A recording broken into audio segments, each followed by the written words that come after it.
오늘 우리가 읽을 세 번째 말씀은 사도행전 11장 18절에서 21절입니다. 신약 성경 사도행전 11장 18절에서 21절입니다. 그들은 이 말을 듣고 의심이 풀어져서 하나님을 찬양하며 그렇다면 하나님이 이방인들에게도 생명에 이르는 회개의 기회를 주신 것이 아닌가 하였다. 스데반의 일로 생긴 박해 때문에 흩어진 신자들이 페니키아와 키프로스와 안디옥까지 가서 유대인들에게만 말씀을 전하였다.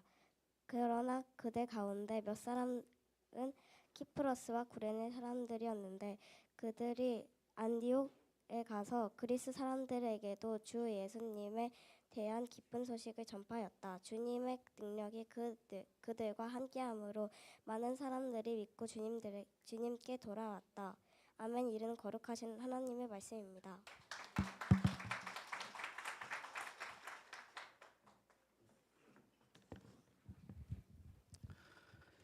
2025년 우리 3월 셋째 주 사순절 두 번째 주일에 나오신 우리 성도 여러분들을 환영합니다.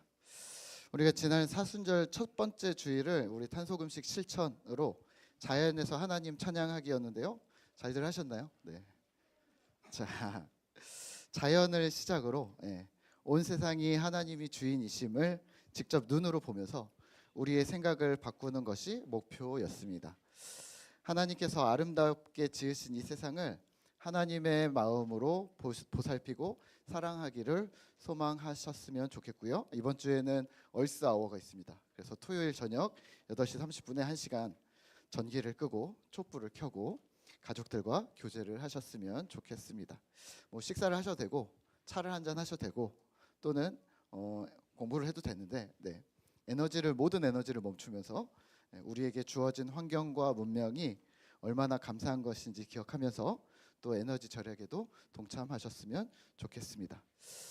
이 운동은요, 조금 더 설명을 드리면 이미 많이들 아실 텐데 세계자연기금 WWF라는 곳에서 주최하는 환경운동 캠페인입니다. 그래서 환경오염과 기후변화의 위험성을 인식을 하고 또 지구의 환경보호를 목적으로 시작한 이 운동에 이번 사순절 둘째 주 동참하려고 합니다. 뭐 그런 걸로 환경 보호에 얼마나 보탬이 되겠어? 라고 하실 수 있는데요. 우리가 이번에 이제 또 공지를 드릴 텐데 나의 지구를 부탁해라는 책 데이브 부클리스라는 목사님이 계신데요. 그 책에서는 이렇게 이야기를 합니다. 인간의 힘으로 지구를 구원할 수 없습니다. 하지만 진짜 지구를 지켜주시는 하나님이 우리의 노력이 미약하고 또 때로는 늦은 듯 하지만 시시해 보이는 우리의 노력을 사용하셔서 지구의 지속과 지구의 회복 또 창조세계의 보존 사역에 우리를 동참시키실 것이고 그 하나님의 영화로움에 우리를 참가시킬 것입니다 라고 이야기를 합니다. 그래서 부족한 우리를 하나님 백성, 하나님 닮은 백성 만드실 것이라는 말이죠. 그러니까 결과를 생각하지 말고 하나님 닮은 신자 되시기를 도전하셨으면 좋겠습니다. 우리가 사순절을 보내고 있는데요. 사순절은 3세기 초까지 기한을 정하지 않고 2일이나 3일 정도만 지켰었습니다. 그런데 325년에 니케아 공의회라는 곳에서 결정을 하면서 예수님의 부활절 이전에 주일을 뺀 40일을 계산을 해서 기도를 하거나 금식을 하면서 부활절에 세례식을 준비하는 사람들이 있었던 거예요. 그래서 이 세례를 준비하는 사람들이 중심이 되어서 교육을 하고 경건 훈련을 하는 시간이었습니다. 이 평생에 한 번뿐인 세례를 받는 사람들은 진지하게 이 기간을 준비를 했겠죠. 그리고 교회 공동체는 어떻게 세례 받는 사람들만 그렇게 해. 이 좋은 일을 우리도 함께 하자. 그래서 사순절을 경건의 기회로 삼았었습니다. 처음에는 5일만 금식을 했었는데요. 나중에는 중세시대에는 점점 늘어나서 40일을 금식을 하기도 하고요. 더 심한 데는 70일까지도 확대해서 금식을 하기도 했었습니다. 취지와 목적으로는 좋은 절기인데요. 두 가지 폐해가 있었습니다. 하나는 이 사순절을 너무 엄격하게, 철저하게, 그리고 강압적으로 지켰던 것이죠. 하루에 한 끼만 식사할 수 있어. 그리고 고기는 먹으면 안 돼. 채소, 생선, 달걀만 먹어. 그리고 십자가 고통에 준하는 괴로운 40일을 보내도록 만들었었습니다. 그래서 우리가 사순절 하면 괴롭고 어둡고 칙칙하게 지내면서 부활절을 준비했었던 듯합니다. 그러니까 40일 동안은 매우 우울한데 부활절 한 주는 반짝 즐거워라고 하는 게 과연 종교 의식으로만 남아버렸던 것이 아닌가라는 생각을 하게 됩니다. 두 번째 폐해가 있는데요. 두 번째 폐해를 보기 전에 그림을 하나 보여드릴게요. 작년에도 보셨던 그림인데요. 피터 브리겔이라는 네덜란드 화가인데 15세기, 16세기에 그렸던 카니발과 사순절의 대결이라는 그림입니다. 한번 보세요. 근데요, 보시면 잘 안 보이실 수도 있는데 나중에 집에 가서 찾아보세요. 이 대각선으로 이렇게 사선으로 이렇게 잘라서 보시면 오른쪽에는 성당이에요. 오른쪽에는 교회인데 교회를 갔다 오는 사람들의 옷은 다 까만색이에요. 사순절이거든요. 다 까만색이에요. 오른쪽은 다 까만색. 그리고 왼쪽을 보시면 조금 그래도 집은 좀 어둡지만 사람들의 색깔들을 보면 조금 밝아요. 예. 근데 사실은 파란색을 좀 중심으로 그렸다고 하는데 이 파란색은 청교도의 상징이었답니다. 그래서 개신교였다고 합니다. 그래서 개신교는 사순절을 안 지키고 먹고 즐기고 마셔. 우리가 이런 종교 의식에 너무 얽매이면 안 돼. 그러면서 잘 보시면 중간에 밑에쯤에 보시면 돼지를 이렇게 꽂아가지고 들고 다니는 사람들이 있고요. 그리고 머리에다가 빵으로 왕관을 삼아서 하고 있는 사람이 있고요. 뒤에도 막 먹는 것들을 가지고서 놀고 있는 사람들이 있고요. 그 반면에 오른쪽 밑에 있는 사람들은 아주 빼짝 말라서 사람들이 끌어줘야만 움직일 수가 있는데 끌어주는 사람들이 누구냐? 정의롭지 않은 건데 여자와 어린아이들이 끌고 사제들은 그 위에 앉아서 그 어린아이와 여자들의 노동력을 사용을 하고 있는 뭐 그런 그림들입니다. 그래서 왼쪽에는 배부른 술꾼, 오른쪽은 마르고 고행을 중시하는 사람들. 그래서 이런 일상을 살아가는 사람들 안에 전통이 함께 섞임으로써 사람들이 과연 행복할까? 그래서 이 제목이 사순절과 카니발, 그리고 사육절과 사순절. 그래서 카니발을 사육제라고도 부르는데요. 이에 대한 반발로 일어난 것입니다. 40일 어차피 금식을 해야 되니까 40일 금식한다는 걸 알겠죠?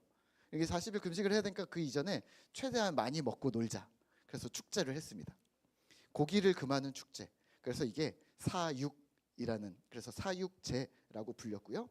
이거를 그 당시 언어로 카니발이라고 불렀습니다. 세계 몇몇 곳에 카니발이 유명하죠. 네, 저희 차도 카니발인데, 네, 곳곳에 이제 여러분들 여행 가시면 카니발 기계 안에 맞춰서 가야 돼. 지금 늦었습니다. 네, 하여튼 세계 몇몇의 카니발이 유명한데 그 중에 가장 유명한 카니발의 3대 카니발이 브라질의 리우 카니발, 이탈리아의 베니스 카니발, 프랑스의 니스 카니발이 지금까지 축제로 남아 있습니다. 공식적으로 이 카니발이 왜 이야기를 하냐면 공식적으로 방탕할 수 있는 자리를 마련을 해줬고요. 신자든지 비신자든지 귀족이든지 천인이든지 가면을 쓰고 은밀한 일들을 드러내놓고 하도록 내버려 두었습니다. 그래서 매우 문란한 사건도 많았다고 합니다. 카톨릭은 사순절을 지켰고요. 오른쪽처럼. 왼쪽에 개신교였던 루터교는 사육절을 지켰습니다. 15세기 이때는요. 결국 둘 다 바람직한 사순절의 모습은 아니었습니다. 현대에 와서는 이 사순절을요. 단식이나 고행이 아니라 구제와 경건 훈련으로 유용하게 방향을 잡아가고 있거든요. 그래서 우리 공동체 역시 사순절을 은혜의 기회로 잘 사용하셨으면 좋겠습니다. 오늘 말씀의 제목은요. 새로운 교회입니다. 한번 따라해 볼까요? 새로운 교회. 네, 새로운 교회가 있을까요? 네, 새로운 교회. 지난주에 교회를 꿈꾼다 화요반을 이제 시작을 하면서 집사님들과 교회에 관한 이야기들을 많이 나눴어요. 근데 공통된 인식이 있었습니다. 뭐냐면 기대되는 교회가 없다는 거죠. 흔히들 이렇게 얘기하시죠. 갈만한 교회가 없어. 교회가 이렇게 많은데 갈만한 데가 없다는. 갈만한 데가 없어. 왜 갈만한 데가 없어요? 라고 물었더니 기대가 안 된다는 거죠. 어디를 가나 똑같아. 그게 그거구나. 결국에는 똑같은 것이었어. 여러분들 주변에는 갈만한 교회가 있으신가요? 우리 꿈터교회가 갈만한 교회, 소망이 있는 교회, 기대가 있는 교회가 되기를 기도하면서 함께 힘을 내어 만들어 가셨으면 좋겠습니다. 그러면 질문, 어떻게 해야 그런 교회가 될 수 있을까요? 여러분들 혹시 차에 내비게이션 있으시죠? 몇 년 전에 제가 차를 샀어요. 그래서 내비게이션을 딱 틀었는데 내비게이션에 우리 집에 안 나오는 거예요. 주소를 찍었는데 우리 집에 없대요. 우리 집에 없다고? 여기가 신도시잖아요. 네. 계속 우리 집이 논과 밭으로 나오는 거예요. 목리라고 찍어야 되는 거예요. 목동이라고 치면 안 되고 읍면리 해갖고 리를 찍어야 나오는 거예요. 아, 왜 리야? 우리는 동인데 안 나오는 거예요? 고장 난 걸까요? 아니죠. 업그레이드를 안 한 거죠. 예. 그래서 홈페이지를 찾아가서 기아 자동차인데 어떻게 뭐 업데이트를 어떻게 하라고 해갖고 찾아가서 했습니다. 그래서 저희 차가 한동안 저희 집 주소를 잘 찍고 있습니다. 작년엔가 재작년엔가 풍삼초를 이제 저희 남자 반을 진행을 하면서 밤에 박진호 형제랑 차를 얻어 타고서 같이 넘어왔어요.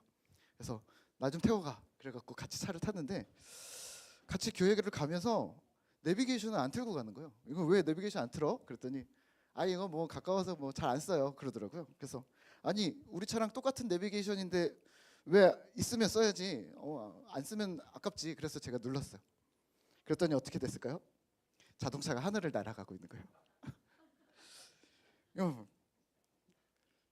이거 왜 하늘을 날아가? 업데이트 안 했어? 그랬더니 업데이트 안 했네요. 그러면서 그냥 가더라고요. 네, 지금은 업데이트를 했나 몰라요. 안 했을 것 같은데. 네. 요즘은요 핸드폰이 자동으로 업그레이드를 해주니까 내비게이션이 막 이렇게 올라가니까 훨씬 더 편하죠. 자동으로 되는 게. 근데 우리가 수동으로 해야 하는 거라면 업그레이드를 해야 합니다. 충분히 기계의 기능과 성능이 있는데 이 기계를 안 사용하고 못 사용하는 이유는 우리가 수동이라고 귀찮아서 업그레이드를 안 해주기 때문입니다. 그러니까 충분한 기능이 있는데 안 사용하는 것은 매우 아까운 일이고 안타까운 일이죠. 기계뿐일까요? 우리의 지식도 업데이트를 좀 해야 합니다. 우리 지구과학 선생님들이 2명이나 있어서 제가 좀 준비하면서 좀 어려운데 혹시 그거 아세요? 우리가 살고 있는 태양계에 혹시 틀리면 이렇게 해주세요. 그러면 제가 이렇게 좀 수정할게요. 태양계에 총 몇 개의 행성이 있는지 아세요? 수, 금, 지, 화, 천, 해, 목, 토, 명. 맞나? 수, 금, 지, 화, 목, 토, 천, 해. 죄송해요. 저 잘못했어요. 저 문과입니다. 수, 금, 지, 화, 목, 토, 천, 해, 명. 기억나세요? 그럼 몇 개예요? 9개. 이섭 지사님. 네. 근데 이게 바뀌었답니다. 이게 옛날에 9개였는데 지금은 8개랍니다. 맞나요? 다행이다. 하나가 삭제됐답니다. 마지막 명왕성이 행성 목록에서 빠졌답니다. 저는 이번 주에 알았습니다. 명왕성이 폭파돼서 없어진 걸까요? 무슨 충돌 막 일어나서? 그런 거 아니고요. 역시 너희들이 낫다. 목사님이 너무 교만한가 봐. 내가 너네보다 낫다라고 생각하는데 아니다, 너희들이 낫다. 예. 목사님은 막 찾아봤어요. 아니 달보다 작아. 그렇구나. 예. 명왕성이 조건을 충족하지 못한대요. 무슨 어떤 행성이라는 명칭이 뭐 되게 좋은 건가 봐요. 조건을 충족하지 못하는데 이게 과학이 발전하면서 증명하기 시작을 했다는 거예요. 그래서 2006년에 명왕성이 행성이 아니라 외소 행성으로 분류되었다고 합니다. 명왕성을 행성으로 그냥 유지하면 되지 않습니까? 뭐 하던 걸 그걸 또 바꿉니까? 이렇게 얘기하실 수 있는데 그러면 명왕성 때문에 뭐 몇 개를 더 추가를 해야 된대요. 그럼 우리 친구들은 외워야 될 게 명왕성에 몇 개 비슷한 행성들 몇 개가 더 있대요. 그러면 더 어려워지는 거죠. 그리고 영어 이름이더라고요. 그래서 그것보다 빼야 된다. 뭐 이렇게 해서 뭐 학계에서는 뺐다라는 이야기가 됐답니다. 나중에 한번 또 찾아보세요. 만약에 여러분들이 오늘 시험을 봐야 한다. 대학교 수학 능력 시험을 봐야 된다. 그러면 여러분들은 답을 9개로 적을 겁니까? 8개로 적을 겁니까? 8개로 적어야 합니다. 왜냐하면 나는 9개로 알고 있어 라고 해도 아니요, 바뀌었다니까요. 틀려요. 9개로 쓰면 틀리고 이제는 8개로 해야 정답이 되는 겁니다. 지식도 이렇게 업그레이드를 해야 합니다. 우리가 그때는 이게 맞았어 라고 하면 이게 약간 곤란합니다. 지금은 명백한 오답일 뿐입니다. 교회도 마찬가지인데요. 교회도 업데이트를 해야 합니다. 이 말을 우리는 교회에서는요 갱신이라는 단어를 사용을 합니다. 교회의 갱신 이런 단어 들어보셨어요? 그리고 이 말은 사실은 요 근래에 나온 게 아니라 칼빈과 루터 종교개혁 시대 때부터 교회의 갱신은 꾸준히 외쳐오던 우리 개신교 기독교의 아주 오래된 주제입니다. 오늘 본문 사도행전 11장에서는요, 지난주 우리가 보았던 사도행전 10장의 내용을 그대로 한번 또 반복을 합니다. 로마 백부장 고넬료가 등장을 하고요, 그의 일가 친척이 예수 복음을 듣고 성령 하나님을 만나고 그리스도인이 되었다는 이야기, 그리고 세례를 주었어 라는 이야기를 합니다. 이 중요하고 멋진 사역을 하고 온 베드로와 제자들에게 어떤 사람들이 비난을 합니다. 오늘 성경을 같이 한번 읽어볼까요? 1절에서 3절입니다. 같이 읽겠습니다. 유대에 있는 사도들과 형제들이 이방인들도 하나님의 말씀을 받았다 함을 들었더니 베드로가 예루살렘에 올라갔을 때 할례자들이 비난하여 이르되 내가 무할례자의 집에 들어가 함께 먹었다 하니 아멘. 할례자들이 베드로를 비난합니다. 왜요? 진짜로 같이 먹어서일까요? 뭐 그럴 수 있습니다. 더 큰 이유가 있습니다. 뭘까요? 할례 없이 세례를 주었기 때문입니다. 아니, 세례를 주는데 조건이 있어야지 왜 할례를 빼? 이렇게 중요한 걸. 할례자들이라 하면 당연히 다른 사람들보다 훨씬 더 열심을 가진 그런 사람들이었습니다. 당시 유대의 신자 대부분은, 여기서 유대 신자라 하면요, 유대인들 말고, 유대교 말고 유대교에서 기독교로 전향해서 기독교를 믿기로 시작한 사람들, 그러니까 예수 믿는 사람입니다. 그러니까 오늘 우리 같은 사람들을 말하는 건데요, 약간 어떤 느낌이라고 해야 할까요? 오늘날의 뭐 모태신앙이라고 해야 될까요? 아니면 교회에서 열심히 봉사하는 중심 인물들이라고 해야 할까요? 그런 사람들이 오늘 베드로 사도를 만나 힐난합니다. 비난합니다. 이들은 신자가 되었음에도 불구하고 두 종류의 사람으로 범주화할 수 있는데요, 첫 번째는 신자였지만 구원은 유대인들에게만 있어 라고 여전히 생각하는 사람들이었습니다. 예수를 믿지만 하나님이 율법을 유대인에게 주셨기 때문에 구원은 유대인에게만 있어 라고 생각하는 거죠. 맞습니까? 틀립니까? 맞아요? 틀려요? 틀리죠. 네, 말이 안 되죠. 오늘 우리는 유대인이 아니잖아요. 두 번째는 이런 사람들이 있었습니다. 이방인들도 구원 받을 수 있어. 하지만 조건이 있어. 이방인들이 유대 법과 전통을 따를 때 진짜 신자가 되는 거지라고 생각했습니다. 할례를 하고 금식을 하고 정결법을 따르고 머리에 이렇게 동그랗게 쓴 키파라는 걸 쓰고 또 테필린이라는 어떤 이렇게 손목에 매고 이마에 매는 말씀 상자를 손목에 매달고 그러면 진짜 구원받은 걸 이제 내가 인정해 줄 수 있겠네, 이렇게 생각했던 거죠. 자, 이건 맞나요? 아니죠. 두 그룹 다 잘못 생각하고 있었습니다. 사도행전은요, 이것과 계속 싸웁니다. 전통이냐 복음이냐. 오늘 우리도 마찬가지입니다. 우리는요, 나와 우리 가족이 믿음으로 튼튼해지기를 원하시죠. 자녀들이, 또 배우자가, 또 부모님, 또 친척들, 또 지인들까지 복음으로 들어오기를 우리는 소망합니다. 하지만 방식에 있어서는 꽤 많은 차이가 있는데요, 어떤 분은 이러세요. 하나님이 한번 확 꼬꾸라뜨리시면 예수 믿을 거야. 제가 어렸을 때, 학생 때는요, 수련회 가면 성령 대망회라는 게 있었는데요, 마지막 날, 수련회 마지막 날에 기도회를 하는데 엄청 오래 하는 거예요. 그날은 끝나는 시간이 없는 거예요. 그러면 기도회를 엄청 오래 하고 막 일부러 울게 만드는 거예요. 혹시 목사님, 우린 그런 거 안 하나요? 라고 저에게 물으시면 네, 곤란합니다. 인격적인 예수님 만나야 한다고 말은 우리가 하면서 과연 내가 생각하는 방법, 내가 알고 있는 방법, 내가 경험한 방법들이 성경에 기반한 것인가 자주 점검하셔야 합니다. 지난주에도 말씀드렸지만 예수를 믿는 진정한 회심은요, 내가 믿냐라는 단순한 시간적인 기점이 아니라요, 내가 예수를 위해 살겠다라는 결심, 의지적인 결단이 회심입니다. 제가 믿어요라고 말만 하는 게 아니라 교회를 오는 거죠. 성경을 읽는 거죠. 기도를 하는 거죠. 살아야 할 이유, 인생의 목표를 하나님 때문에 수정하는 거죠. 그게 회심입니다. 그렇다면 오늘 예수를 만난 우리는요, 지금 예수 그리스도를 위해 살고 있습니까? 우리의 가족들이, 우리의 자녀들이, 또 배우자가, 또 부모님이 예수님을 위해 살기를 소망하십니까? 그러면 가르치고 배우게 해야 합니다. 그냥 이렇게 하면 신자가 되지 않을까? 구원받지 않을까? 다들 그렇게 했다는 데가 아니라 정확하게 복음이 무엇인지, 나는 신자가 어떻게 되어야 하는지를 배워야 하는 거죠.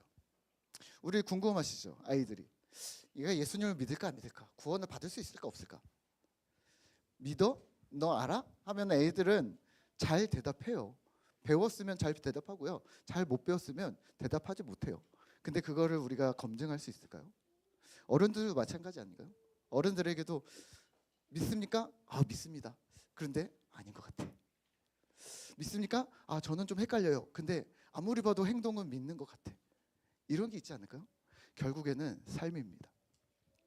제가 지난주에 감동을 좀 한 게 있었는데요.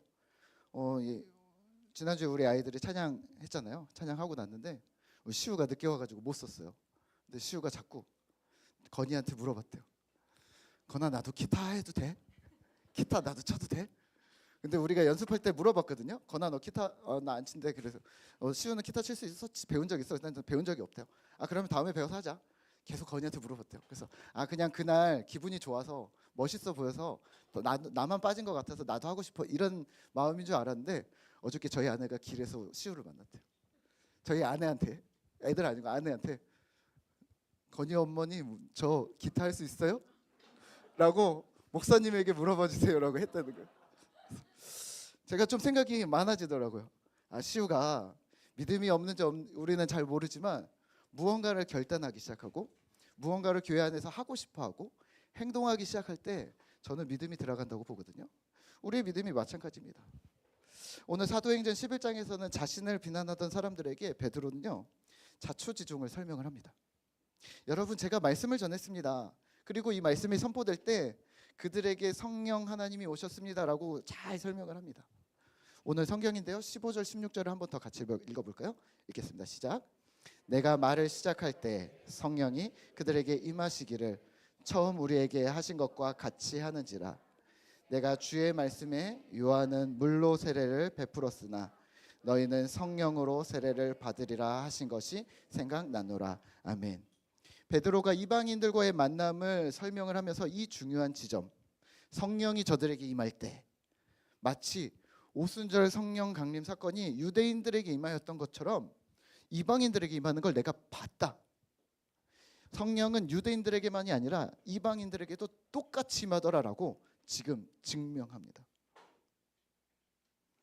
또 갑자기 예수님 말씀이 또 생각났는데, 세례 요한은 물로 세례를 주었지만 너희는 성령의 세례를 받게 될 거야. 이 말이 나는 유대인들 성령 받을 때뿐만 아니라 지금 이방인들이 성령 받을 때 나 그 예수님 말씀이 생각났어. 생각을 해보세요. 베드로처럼 예수님을 따랐던 직속 제자가 예루살렘 교회에 많지 않지 않았을까요? 베드로가 했던 말이 아주 크지 않았을까요? 근데 내가 기억이 났어. 예전에 예수님이 이랬거든. 내 눈앞에서 그런 광경이 펼쳐지는데 내가 어떻게 역사하신 하나님을 맡겠는가? 세례를 주어야만 한다. 멋지게 설득합니다. 오늘 17절입니다. 같이 한번 읽어볼까요? 그런즉 하나님이 우리가 주 예수 그리스도를 믿을 때 주신 것 같이 선물을 그들에게도 주셨으니 내가 누구이기에 하나님을 하더라. 그리고 그들이 이렇게 반응합니다. 18절입니다. 그들이 이 말을 듣고 잠잠하여 하나님께 영광을 돌려 이르되 그러면 하나님께서 이방인들에게도 생명 얻는 회개를 주셨도다 하니라. 아멘. 베드로의 설명에 의외로 유대 그리스도인들이 잠잠합니다. 그리고 오히려 하나님께 영광을 돌립니다. 심지어는 이방인들에게도 생명 얻는 회개를 주셨도다. 완벽한 태세 전환을 합니다. 조금 전까지 왜 그랬어? 그러면 안 되는 거야 라고 가르쳤던 사람들이 베드로의 이야기를 듣고 우리가 잘못 알았구나. 자신들의 지식을 업데이트했습니다. 자신들의 신앙을 업데이트했습니다. 자신들의 관념을 갱신했습니다. 1절에서도요. 오늘 읽지는 않았지만 오늘 1절에 11장 1절에 심지어 이방인들에게도 복음을 전했어? 왜? 라고 물었어요. 너네들 왜 이방인들한테? 심지어 이방인들한테 그렇게 전할 사람이 없었어? 라고 얘기했는데 지금 18절에서는 똑같이 이방인들에게도 심지어 이방인들에게도 회개를 주시는 것을 생명 주시는 것을 우리가 이제야 발견했다 라고 선언합니다. 자신들이 생각할 때는 말도 안 되는 영역에까지 복음이 이르렀다고 보는 거죠. 개인적으로는 인정할 수 없지만, 내 머리로는, 내 관념으로는, 내 경험으로는 이해할 수 없지만, 하나님의 역사 앞에 나는 순종하겠다라는 선언과 같습니다. 예루살렘 교회에 이런 순종의 반응과 더불어서 동시에 흩어진 사람들이 있었습니다. 이들은 베니게와 구브로와 안디옥까지 이르러서 복음을 전했는데요. 20절, 21절입니다. 우리 한번 또 성경을 같이 읽겠습니다.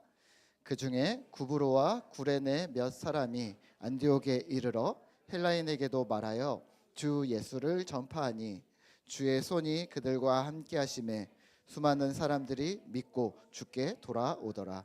아멘. 예루살렘 교회의 순종과 별개로 복음은 빠르게 이방 땅으로 퍼져나갔습니다. 그리고 엄청난 부흥이 있었습니다. 수많은 사람들이 믿고 주님께로 돌아옵니다. 오순절에 3,000명의 사람들이 예수를 믿었다고 하는데 그보다 더 많은 사람들이 회심했던 듯하고요. 예루살렘 교회는 안디옥으로 사도를 파송할 수밖에 없었습니다. 너무 많은 사람들이 예수를 믿으니까 예배를 드려야 되는 거죠. 그리고 바나바와 사울을 중심으로 안디옥 교회가 세워졌습니다. 두 사도는요 1년 동안 큰 무리를 가리켰고 이들은 그리스도인이라고 불리기 시작합니다.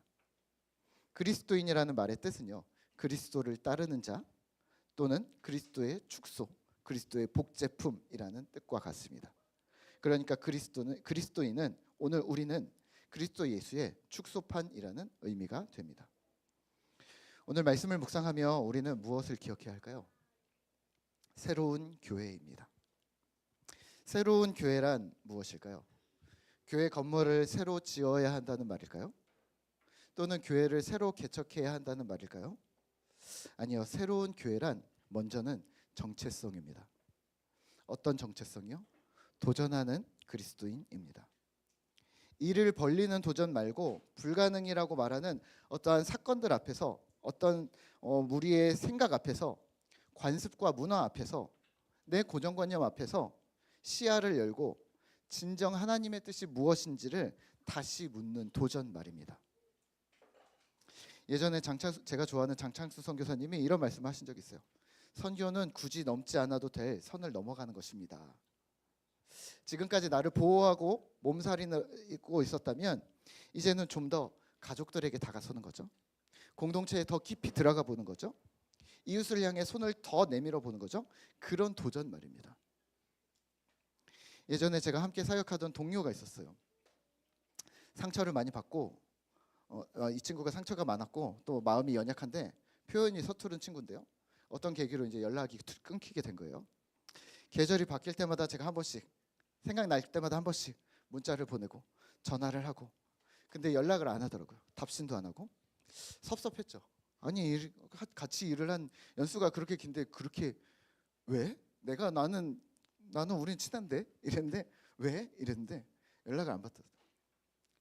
무슨 사정이 있겠거니 하고 잊었다가 또 다시 연락했다가 또 잊었다가 또 다시 연락했다가 그런데 지난달에 연락을 했습니다. 이번에는 답이 왔어요.